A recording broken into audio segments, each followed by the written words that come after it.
چاہے ہمارا ملک ہو یا دنیا کا کوئی اور ملک ہو جو اس بیماری سے لڑ رہا ہے، تو میں کہوں گا اس ملک کے ہر باشندے سے کہ اس ملک میں جو لوگ ہندو مسلمان کر رہے ہیں اور آپس میں لڑ رہے ہیں، میں ان سے خاص طور پر یہ کہوں گا کہ ہندو اور مسلمان آپس میں ایک دوسرے کے دشمن نہیں، ہمارا دشمن کوئی اور ہے۔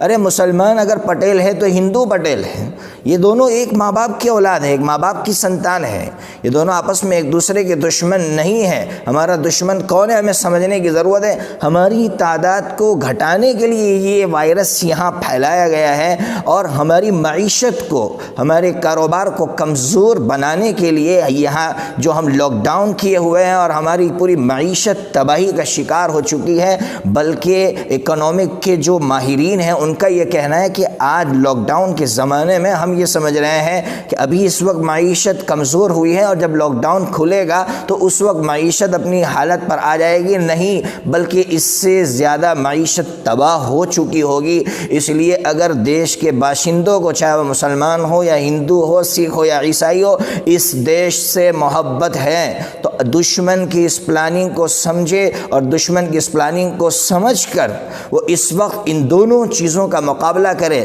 دونوں چیزوں کو مضبوط بنانے کی کوشش کرے۔ اس دیش کا ایک ایک باشندہ قیمتی ہے، یاد رکھیے اس دیش کا کوئی باشندہ کمزور نہیں ہے۔ اگر اس کی موت ہو رہی ہے اس بیماری میں تو ہماری نیندیں اڑ جانی چاہیے، اور اس دیش کی معیشت یہ ہماری طاقت ہے۔ اس لیے میں اپنے ان تمام بھائیوں سے کہوں گا جو آج لڑ رہے ہیں، اور ایک بہت بڑے ذمہ دار پلیٹ فارم سے جو لوگ ہندو مسلمان کر رہے ہیں، میں ان بھائیوں سے بھی کہوں گا، میڈیا والے بھائیوں سے خاص طور پر کہوں گا کہ اگر آپ کے دماغ میں یہ سوچ ہے کہ ہم ہندو مسلمان کریں گے تو مسلمانوں کا نقصان ہوگا، ان کی معیشت تباہ ہوگی، ان کے لوگ جو ہے مر جائیں گے، یاد رکھنا معیشت اگر تباہ ہوگی تو اس میں آپ کی معیشت بھی تباہ ہوگی اور آپ بھی نقصان اٹھائیں گے۔ صرف مسلمان اس کی زد میں نہیں آئیں گے بلکہ آپ بھی آئیں گے اور آپ کی معیشت بھی تباہ ہوگی۔ اس لیے ملک کو اگر مضبوط بنانا ہے تو اس وقت ہمیں یکجٹ ہو کر اپنے دشمن کو سمجھ کر اور اس کی سازش کو سمجھ کر